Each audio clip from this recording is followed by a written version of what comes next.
హల్లెలూయా. యోహాను సువార్త 12వ అధ్యాయం, యోహాను సువార్త 12వ అధ్యాయం 37వ వచనం. యేసు ఈ మాటలు చెప్పి వెళ్ళి వారికి కనబడకుండా దాగి ఉండేది. ఆయన వారి ఎదుట ఎన్ని సూచక క్రియలు చేసినను విశ్వాసం ఉంచలేదు. ప్రార్థన చేస్తుంది. పరిశుద్ధుడా, మహిమగల రాజా, నీ పాదాలకు వందనాలు, స్తుతులు, స్తోత్రం చెల్లించుకుంటున్నాం తండ్రి. ఉన్నవాడు అన్నవాడు అందుని బట్టి నీకు వందనాలు. పరిశుద్ధాత్మ దేవా, నీకు వందనాలు అయ్యా. మేము ఉంచున్నాము కేవలం నీ కృప తండ్రి. అందుని బట్టి నీకు వందనాలు. మీరు మాట్లాడుతూ మీరు బ్రతుకుతాం తండ్రి. అందుని బట్టి నీకు వందనాలు. మరొకసారి చేరున్న ప్రతి ఒక్క బిడ్డని మీరు దర్శించండి, కృపించండి. వినవచ్చు, గ్రహించమని దయచేయండి. మాతో మీరు మాట్లాడండి. మేమేమి ఉంచున్నాము కేవలం మీ కృప తండ్రి. మరొకసారి ప్రతి ఒక్కరిని నీ పాదం సమర్పించుకోండి. నీ నామానికి మహిమ తెచ్చుకొని ప్రతి వాక్యము తండ్రి అనుసారంగా జీవించి నీ చిత్రానుసారం జీవించే భాగం దయచేయమని నీకే మహిమ గత ప్రభావాలు ఇస్తుంది. ప్రభు యేసుక్రీస్తునామమున ప్రార్థన చేస్తున్నాం తండ్రి. ఆమేన్. హల్లెలూయా, హల్లెలూయా.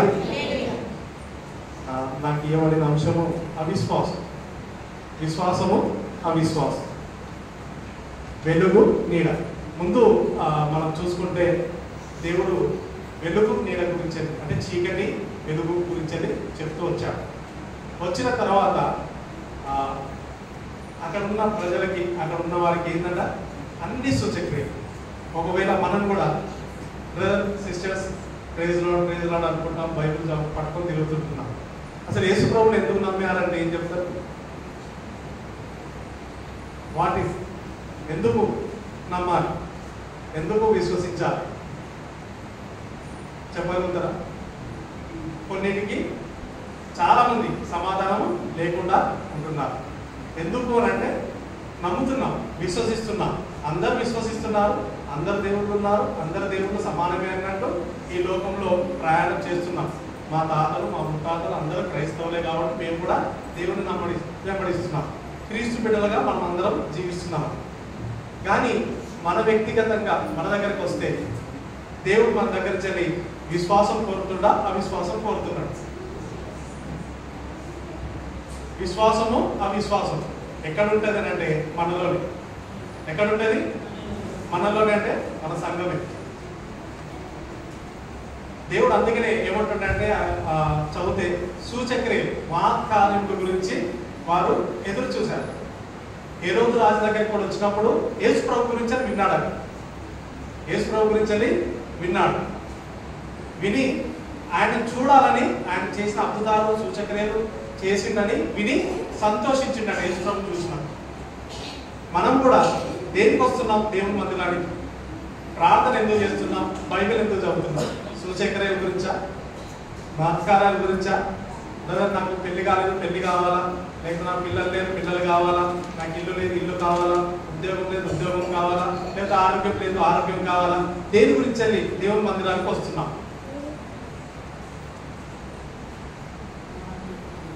ఇక్కడ నుండి మనందరం విశ్వాసులమే, మనందరం బలపడ్డ వారిమే. ఇక్కడికి వచ్చి మాట్లాడితే ప్రసంగాలు చేస్తాం, వాక్యాలు చదువుతాం, పాటలు పాడతాం, ఆరాధన చేస్తాం, అన్నీ చేస్తాం. కానీ ముఖ్యమైనది వదిలేస్తున్నాం.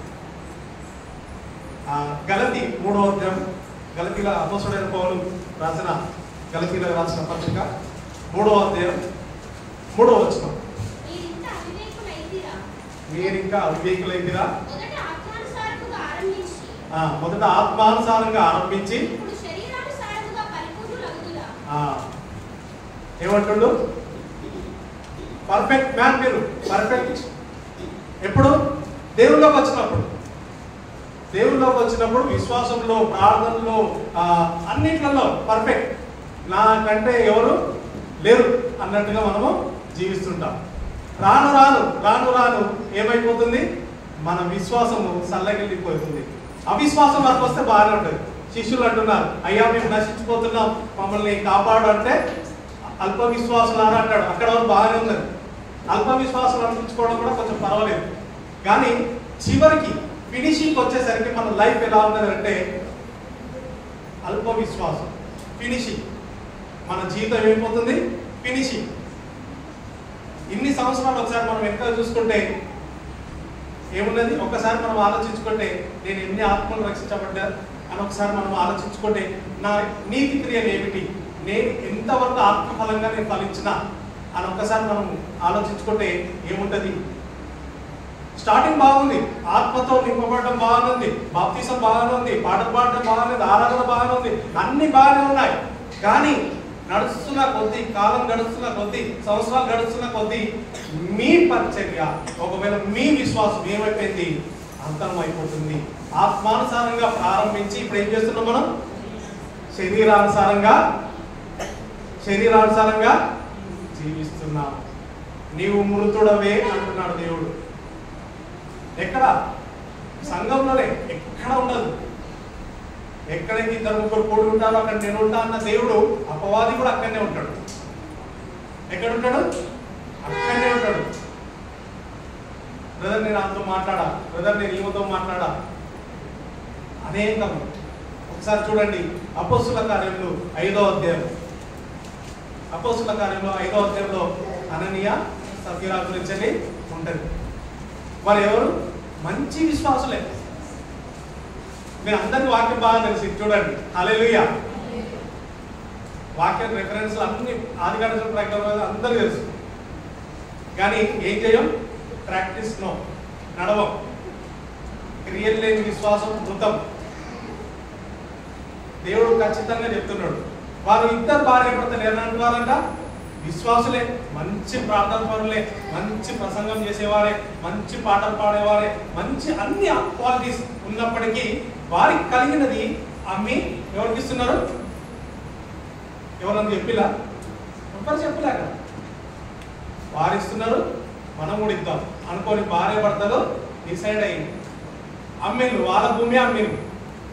అమ్మేసి వచ్చి ఏం చెప్పిలు? చిన్న అబద్ధం. ఏమున్నది? ఏదో పెద్ద వాళ్ళు చేసిన మోసం లేదు. ఒకరిని ఒకరిని హత్య చేయలేదు, ఒకరిని దూషించలేదు, ఒకరిని అబద్ధం సాక్ష్యం చెప్పలేదు, ఒకరితోటి తగులాడలేదు, దేవుని కూడా దూషించింది లేదు. ఎక్కడ ఏమి వాళ్ళు ఏం చేయలేదు. కేవలం ఏంది? నోటితోటి ఒక్క అబద్ధం. ఏంది? ఇంతకీ అమ్మారా అంటే ఇంతకీ అంటే స్పాట్ ఏమైపోయింది? అంతం. అప్పటి వరకు బాగానే ఉంది. ఆత్మతో నడిచారు, పాటలు పాడారు, వాక్యం చదివారు, అన్ని బాగానే ఉంది. సంఘంలో అన్ని ప్రోగ్రాంలో పాల్గొన్నారు, అన్ని బాగానే ఉన్నాయి. అక్కడికి సమర్పించుకునే దగ్గరికి వచ్చిన సఫర్కి ఏమైపోయింది? వారిద్దరు భార్యాభర్తలు ఏకమే వల్ల చూడండి, భార్యాభర్తలు ఒకటే మాట. భర్త చనిపోయాడు, భార్య కొంతసేపటికి వచ్చి అంటుంది, ఇంతకీ అమ్మారా అమ్మ అనిపోయింది అంటే ఏమంటాడు? అంటే ఫినిష్. ఆమె కూడా ఏమైపోయింది? ఎంత దూరం. నీ మాట నీ మరణాన్ని తీసేస్తుంది. దేవుని రాజ్యాన్ని పోకుండా చేసేది ఏంటంటే నీ మాటని, నీ క్రియలే. అది మనము మర్చిపోతున్నాం. అది మనము మర్చిపోయి ఇష్టం వచ్చినట్టు మనము మాట్లాడేస్తుంటాం. అందుకనే దేవుడు ఏమంటున్నాడంటే, నేనుంటే ఎక్కడ ఏముంటుంది? సమాధానం ఉంటుంది. నేనుంటే ఏముంటుంది? ప్రేమ ఉంటుంది. నేనుంటే మీకు ఏముంటుంది? ఆశీర్వాదం. ఈ లోక ఆశీర్వాదం కాదు. అలా మనము ఉండగలుగుతున్నామా? ప్రారంభం బాగానే ఉంది, పాటలు పాడుతున్నాం, వాక్యం చదువుతున్నాం, పొద్దున్న 4 గంటల నుంచి ప్రార్థన చేయొచ్చు. రాను ఏమైపోతుంది? సన్నగిల్లిపోయి శరీరానుసారంగా జీవించడం మొదలుపెట్టాం, శరీరానుసారంగా ప్రవర్తించడం మొదలుపెట్టాం, దేవుణ్ణి మర్చిపోయాం. అదే చేశారు ధర్మశాస్త్రానుసారంగా పరిసయ్యులు, శాస్త్రం. దేవుని సిలువ వేసింది ఎవరంటే దేవుని తెలిసిన వారే. ఎవరు? తెలియని వారు ఎవ్వరు చేయలేదు. మొన్న మంటలాధారం చేసుకున్నారు కదా, ఏం చేసిండు? ఊరేగింపే చేసిండట దేవుడు కదా. రాజుల రాజు, ప్రభుల ప్రభు అని స్తుతించిన వాళ్ళే ఇప్పుడు ఏమంటున్నారు? ఈయన నాకు అవసరం లేదు. ఎప్పటి వరకు? మన అవసరం వరకు. దేవుడిని మనకు కావాలి. దేవా నాకు ఇది ఇస్తే నేను ఇది ఇస్తా అంట. నీ ఆలయానికి నేను రాను, నేను పాటలు పాడను, నేను ప్రార్థన చేయను, నీ వాక్యం చదువు, ఎందుకు నువ్వు నాకు అడిగింది ఇస్తలేవు. అది కాదు. అప్పుడు ఏం చేస్తున్నాం? శరీరంలోకి మనము జారిపోతున్నాం. పాత నిబంధనలో కూడా ఉంటుంది. ఏలీ కుమారుడు పాస్టర్ అంటే యాజకుడు తర్వాత కుమారులకి ఎంత ఆధిక్యత ఉంటుంది అంటే అంత ఆధిక్యత ఉంటుంది కదండి. పాస్టర్ గారి కుమారుడు అంటే కానీ వారి ఫినిషింగ్ యవ్వన కాలం వరకు బాగానే ఉన్నది కావచ్చు వాళ్ళది, కానీ ఫినిషింగ్కి వచ్చేసరికి ఏమైపోయింది? పతనం అయిపోయారు. ఆలయంకి వచ్చే వారితో పాపం చేసింది వారు పతనం అయిపోయారు. ఎక్కడ? దేవుని దగ్గరికి వస్తున్నప్పుడే. దేవుని దగ్గరికి వస్తున్న ప్రార్థన కూర్చోండి, మీకు లేని కొన్ని తలంపులు వస్తాయి. దేవుడు అందుకనే అంటున్నాడు, మీరు శోధనలో పడకున్నట్లు ప్రార్థన చేయండి. దేవుడు లాస్ట్ శిలువలో మరణిస్తూ కూడా అంటాడు, ఏమంటాడు? అమ్మ నా గురించి ఏడవకండి. ఎవరి గురించి ఏడవాలా? మీ గురించి, మీ పిల్లల గురించి. ఎందుకు? మీరు ఈ లోకం వరకు ఏడుతున్నారు. మన రాజ్యం ఎక్కడ? పరలోక రాజ్యం. అది మన నిరీక్షణ. ఆ విశ్వాసం మనము కోల్పోతున్నాం. సంవత్సరం జీవితం అందరికీ తెలుసు. ఆయన ఎలాంటి వాడు? బలాఢ్యుడు, మంచి, అంటే దేవుని చేత ఏర్పరచబడినవాడు. దేవుని చేత ఏర్పరచబడినవాడు అంటే చూడండి, ఆయన గొప్పతనం రాజ్యం మొత్తం తెలిసిపోయింది. అలాంటి ఆయన ఎక్కడ పెట్టాడు? స్త్రీ చేతిలో ఫినిషింగ్. అందుకనే దేవుడు ఏమంటుండంటే ఫినిషింగ్ చాలా కంపల్సరీ. ప్రారంభం ఈజీ. ప్రారంభం ఎవరు ఏదైనా చేస్తారు, ఆదికాండం చదువుదాం ప్రారంభం చేస్తారు, కానీ ప్రకటన గ్రంథం వరకు వచ్చే వరకు కొన్ని సంవత్సరాలు పట్టవచ్చు. చదవచ్చు, ఒక సంవత్సరం చదవచ్చు, కానీ ఎలా చదువుతాం? దాన్ని మెమరీ వేయమ్మ.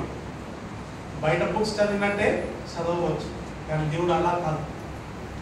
దీవారాధనను ధ్యానించువాడు ధన్యుడు అంటున్నాడు దేవుడు.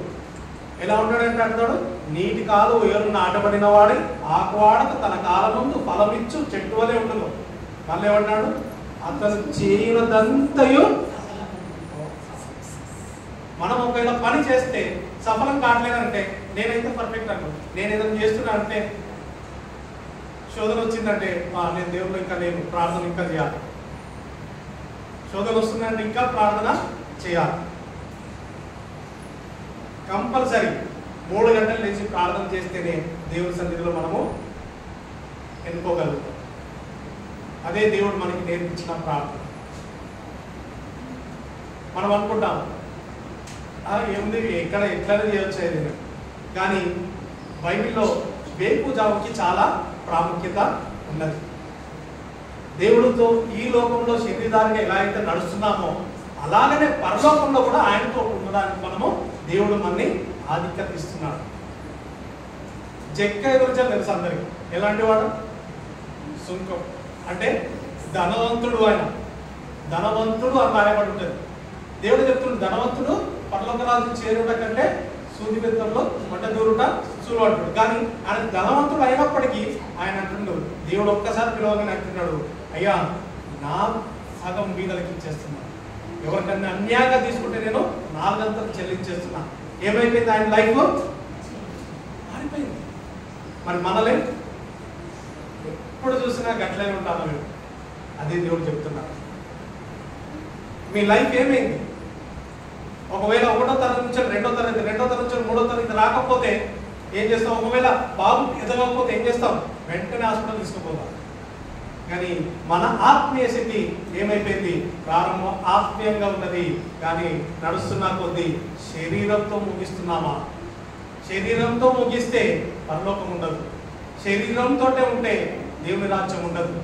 అదే దేవుడు చెప్తున్నాడు, మీరు ఏమి విత్తుతారో ఆ పంటనే కోస్తారు. మనం ఏం విత్తుతున్నాం ఒకసారి మనం ఆలోచించుతారు. అనేక మంది వారి జీవితాలు సాక్రిఫైస్ చేస్తున్నారు. అనేక మంది పిల్లలను వదిలేసి సేవ చేస్తున్నారు. ఇబ్బందుల్లో, ఇరుకుల్లో, జైల్లో ఉంటున్నారు. మనకైతే కంఫర్ట్ జోన్లో ఉంటున్నాం. కంఫర్ట్ జోన్ చాలా హ్యాపీగా ఉండి ప్రార్థన చేసుకుంటున్నాం. వేరే దగ్గర ప్రార్థన చేయాలంటే కొట్టేసి చంపే దినాలు వచ్చాయి. మనందరికీ దేవుడు గొప్ప గిఫ్ట్ ఇచ్చిండు. ఏమి ఇచ్చిండు? పరలోక రాజ్యం కదా. నమ్ముతారా నమ్మరా? నమ్మిన వాళ్ళు హల్లెలూయా, హల్లెలూయా, హల్లెలూయా. మనం కూడా దేవుడికి గొప్ప గిఫ్ట్ ఇచ్చినాం. ఏమి ఇచ్చినాం మనం చెప్తారా? దేవుడు పరలోక రాజ్యం ఇచ్చిండు. ఈ శరీరంతో ఇక్కడ ఉన్నప్పుడు పరలోక రాజ్యం ఉంటుంది. నేను దేవుడితో పోయినప్పుడు కూడా అక్కడ దేవుడితో మహిమ శరీరం పొందుకొని దేవుడితో ఉంటా. అదే దేవుడికి మనం గిఫ్ట్ ఇచ్చాం. ఏమి ఇచ్చాం గిఫ్ట్ చెప్తారా? ఒకటి ఇచ్చాం గిఫ్ట్. అది ఈ లోకంలో ఇచ్చాం, అది పరలోకంలో కూడా ఉన్నది దేవుని దగ్గర. ఏంటని తెలుసా? గాయాలు. ఏమున్నాయి? గాయాలు. అక్కడ పోయినా కూడా చెప్తాడు, ఇగో బిడ్డ, నువ్వు చేసిన తలంపులకి, నువ్వు చేసిన ఆలోచనలకి ఇదిగో నాలో ఇవే గుర్తు. ఒకవేళ దెబ్బ తగిలిన, ఒకవేళ లోలైపోయినా వెంటనే మూసుకుపోతుంది, కానీ దేవుడికి ఇప్పటికీ కూడా మూసుకుపోలేదు. ఎందుకనంటే ఆయన అదే గుర్తు మనం ఇచ్చింది. మనల్ని ప్రేమిస్తుండు అని చెప్పడానికి ఆయన తన ప్రాణం పెట్టాడు. అదే గుర్తు. తోమాతో అంటున్నాడు, ఇదిగో నన్ను గుర్తుపెట్టలేదా చూడు. కానీ దేవుడిచ్చిన గుర్తులని మనం ఏం చేస్తున్నాం? మర్చిపోతున్నాం. వస్తాను, 4 పాటలు పాడుతున్నామేమో, 4 వాక్యాలు చదువుతున్నామేమో, తిరిగి వెళ్ళిపోతున్నామేమో, కానీ విందు చేస్తలేము. దేవుడికి విందు చేయలేకపోతున్నాం. మనం విందు చేసుకుంటున్నాం. పండగ వస్తే కొత్త బట్టలు, పిండి వంటలు, ఒకవేళ బిర్యానీలు అన్ని తింటున్నాం, కానీ దేవుడికి విందు చేయలేకపోతున్నాం. దేవునికి విందు ఏంది అని అంటే దేవుడు అంటున్నాడు, ఒక్క పాపి రక్షించబడితే ఏందట? పరలోకంలో గొప్ప విందంట. ఎక్కడ? పరలోకంలో. పరలోకంలో గొప్ప విందంట. ఒకసారి జ్ఞాపకం చేసుకోండి. మనము గెహాజీ గురించి కూడా తెలుసు. ఏమైపోయింది? ఆయన ఏలియా గురించి విన్నాడు, ఎలీషా దగ్గర ఉంటున్నాడు, అద్భుతాలు చూసిండు, అన్ని చూసిండు. ఒక ధనము కొరకు ఏం చేసుకున్నాడు? కుష్ఠీ రోగం తెచ్చుకున్నాడు. ఆయనకు ఒక్కడికే కాదు, తరతరంలో తెచ్చుకున్నాడు. అందుకే దేవుడు అంటున్నాడు, మీ నుండే ఆశీర్వాదమైన, మీ నుండే శాపమైన. అదే దేవుడు మన నుండి కోరుతున్నాడు. నువ్వు విశ్వాసిగా ఉంటున్నావా, అవిశ్వాసి ఉంటున్నావా? నీవు ప్రార్థన పరులుగా ఉంటున్నావా, లేకపోతే సంపబడిన ప్రార్థన ఉంటున్నావా? ఒకవేళ నీ జీవితము అనేక మందికి వెలుగిచ్చే రీతిగా ఉంటున్నదా? మనము అందుకనే కుంటివాడు అక్కడ కూర్చొని దేవాలయం దగ్గర అక్కడ ఉంటే పేతురు వెళ్తుంటే కుంటివాడు ఏమంటాడు? నా దగ్గర అయితే వెండి బంగారం ఏమీ లేవు. ఏమున్నది? యేసుక్రీస్తు నామమున లేచి నడువు అంటే నడిచి గంతు వేసి. మనం చెప్తాం ఇప్పుడు, అంత విశ్వాసం ఉన్నదా? ఒక్కసారి మన గుండెల మీద మనం ఆలోచించి చెప్పుకోండి. ఎవరన్నా అనారోగ్యంగా ఉండి మన దగ్గరకు వచ్చి, అమ్మ ప్రార్థన చేయండి, అయ్యా ప్రార్థన చేయండి అని అంటే దేవుని వాక్యం ఉంటుంది, మీరు సంఘ పెద్దలు రోగి అయినా ఉంటే వెళ్ళి నూనె రాసి ప్రార్థన చేయండి అంటున్నాడు. ఆ విశ్వాసం మనలో లేకుండా పోతుంది. ఎందుకంటే శరీరధారిగా జీవిస్తున్నాం. శరీరధారిగా కూడా ఎవరున్నారు? దేవుని శిష్యులు అనేక మంది వెంబడించారు కదా. కానీ అందులో ముఖ్యంగా ఏమని చెప్తాం? 12 మంది శిష్యులు. 12 మంది శిష్యుల్లో ఒక్క వ్యక్తి దేవుడు అన్నాడు, ఈయన పుట్టకుండాంటే చాలు. ఎందుకు? దేవుని అప్పగించబోతున్నాడు. ఆయన దేవుడితోటే ఉన్నాడు, దేవుడితోటే నడిచిండు. ఒకవేళ దేవుని దగ్గర ప్రజలు వస్తుంటే, ఏంది నేను ఆయన శిష్యుని అనే గొప్పగా చెప్పుకునే వ్యక్తి. ఇంకా ఎవరి దగ్గర ఉంది? సంచి ఖజానా ఆయనే గొప్పగా చెప్పుకుంటాడు. నేను లేకపోతే ట్రెజర్ లేదు, నేనే ఇవ్వాలి మీకు అందరికి అనేసి. అంత గొప్ప వ్యక్తి, అంత ఆయన దేవుడితో నడిచిండు. ఆ రొట్టె విరుచుట అందులో ఉన్నాడు, అన్ని పరిచయంలో ఉన్నాడు, దేవుడు చేసిన అద్భుతాలు చూసిండు, అన్ని చేసిండు. లాస్ట్కి ఫినిషింగ్ ఏమైపోయింది? మరణం, సూసైడ్. ఏమైపోయింది? పశ్చాత్తాపం, మరణము, సూసైడ్ చేస్తున్నాడు.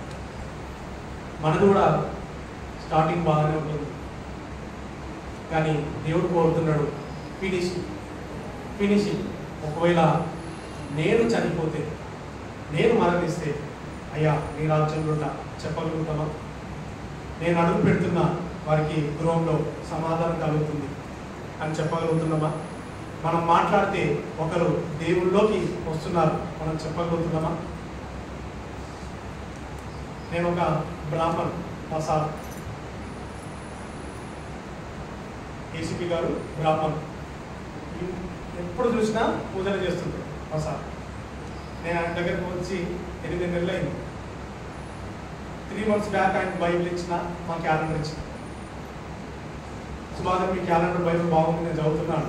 వెహికల్ వస్తున్నప్పుడు పోతున్నప్పుడు ఒక ఏదైనా పేతుల గురించల్లా, దావీదు గురించల్లా ఆయన డౌట్ వస్తే అడుగుతాడు, నేను చెప్తూనే ఉంటాను. అది దేవుడు కోరుకుంటున్నాడు. అది మనం అడుగు పెడితే మనం నీడేలాగా పెడుతుందో అలా దేవుని కొరకు మనము అనేక మందిని సిద్ధపరచాలి. అయ్యా నేను బైబిల్ మోసి నేను రక్షణలోకి వచ్చి 40 సంవత్సరాలు అవుతుంది, 50 సంవత్సరాలు వస్తుంది అని అంటే లాభం లేదు. ఫినిషింగ్ ఎలా ఉన్నది, అంతము ఎలా ఉంటున్నది? దేవుడు అంటున్నాడు, ఇదిగో నేను వస్తాను, అందరూ చూస్తారు. నేను వచ్చినప్పుడు అందరూ చూసి నమ్ము కొట్టుకుంటారు. అప్పుడు ఆయన బిడ్డలు ఎత్తబడినప్పుడు కొందరు అంటారట, కొందరు ఏమంటారట, అయ్యా నీ నామంలో నేను అద్భుతాలు చేయలేదా? అయ్యా నీ నామంలో దెయ్యాలు ఎత్తబడలేదా? అయ్యా నీ నామంలో నేను అనేక అద్భుతాలు చేయలేదా? ప్రసంగాలు చేయలేదా? ఆటలు పాడలేదా? అనేక చెప్పవచ్చు. కానీ దేవుడు అంటున్నాడు, అక్రమం చేయవాళ్ళారా మీరెవరు నాకు ఎందుకు? అప్పటి వరకు బాగున్నారేమో, కానీ ఆ క్షణంలో దేవునికి దూరం అయిపోయింది. ఒకసారి మనము జ్ఞాపకం చేసుకోవాలి. మన ఫినిషింగ్ దేవుడు చూడాలి. ఫినిషింగ్ చాలా ప్రాముఖ్యం. ఒకవేళ తోట వేసిన, ఒకవేళ ఆ తోట పండ్లు కాయకపోతే ఏం చేస్తాడు? యజమాని నరికేస్తా అంటున్నాడు. కానీ పరిశుద్ధాత్మ దేవుడు అంటున్నాడు, అయ్యా ఇంకొక సంవత్సరం ఆపు, ఇప్పుడైనా కాయలు కాస్తాయేమో, ఇప్పుడైనా ఫలిస్తానేమో. ఒకవేళ ఇక్కడ చూసినట్టే మనం కూడా క్రియలు అద్భుతాల కొరకు చూస్తున్నామా? దేవుడు అంటున్నాడు, ఒకవేళ అద్భుతాల కొరకు, ఆశ్చర్యాల కొరకు ఒకవేళ మీరు వస్తే అది తాత్కాలికమే, శరీరధారిగానే, కానీ నేనిచ్చే, అందుకనే ఏమంటున్నాడు, నిత్య జీవం. నా దగ్గరికి వస్తే మీకు ఏముంటుంది? నిత్య జీవం. అదే దేవుడు నా నుండి కోరుకుంటున్నాడు. మనం విశ్వాసంలో ఇంకా బలపడదామా, లేకపోతే శరీరధారిగా ఉండు అల్ప విశ్వాసులుగా, ఒకవేళ అవిశ్వాసిగానే జీవిద్దామా? అయ్యా ఎక్కడ వేసిన గొంగలి అక్కడే అన్నట్టు మనం జీవిద్దామా? ఒకసారి మనం జ్ఞాపకం చేసుకోవాలి. అదే యోహాను భక్తుడు అంటున్నాడు, ఇదో క్రియల వరకు చూస్తున్నారా? ఒకవేళ మీరు అద్భుతాల తట్టు చూస్తున్నారా? కాదు, ఆ వెలుగు తట్టు చూడండి, ఆ మహిమ తట్టు చూడండి. ఎప్పుడైతే ఒకవేళ ఒక వంట గురించి కావచ్చు, ఒక ప్రాంతం గురించి కావచ్చు, దాని గురించి చెప్తేనే మనము వెళ్ళగలుగుతాం. సిద్ధపాటు. అందుకే ఈ లోకంలో శరీరధారిగా ఉన్నప్పుడే మనం సిద్ధపడాలి. అయ్యా ఆ నిత్యరాజ్యం ఇక్కడ నేను చూస్తున్నా, అలాగనే అక్కడికి కూడా నేను వస్తా. అదే నిరీక్షణ, అదే కోరిక. దేవుడు మన నుంచి కోరుకునేది అదే. నమ్మకంగా ఉంటే దేవుడు అంటున్నాడు, మీరు నా యందు విశ్వాసం ఉంచిన ఎడల మీరు అనేక అద్భుతాలు చూస్తారు, అనేకులకు మీరు వెలుగుకరంగా ఉంటారు, అనేక మందికి మీరు ఆశీర్వాదకరంగా ఉంటారు. అదే దేవుడు కోరుకున్నాడు. ఇంటి కృప మనందరికి పరిశుద్ధాత్మ దేవుడు అనుగ్రహించుగాక. ప్రార్థన చేసుకుందాం. పరిశుద్ధుడా, మహిమగల రాజా, నీ పాదాలకు వందనాలు, స్తుతులు, స్తోత్రం చెల్లించుకుంటున్నాం. ఉన్నవాడు, అన్నవాడు, పరిశుద్ధాత్మ దేవా నీకు వందనాలు. అయ్యా మీరు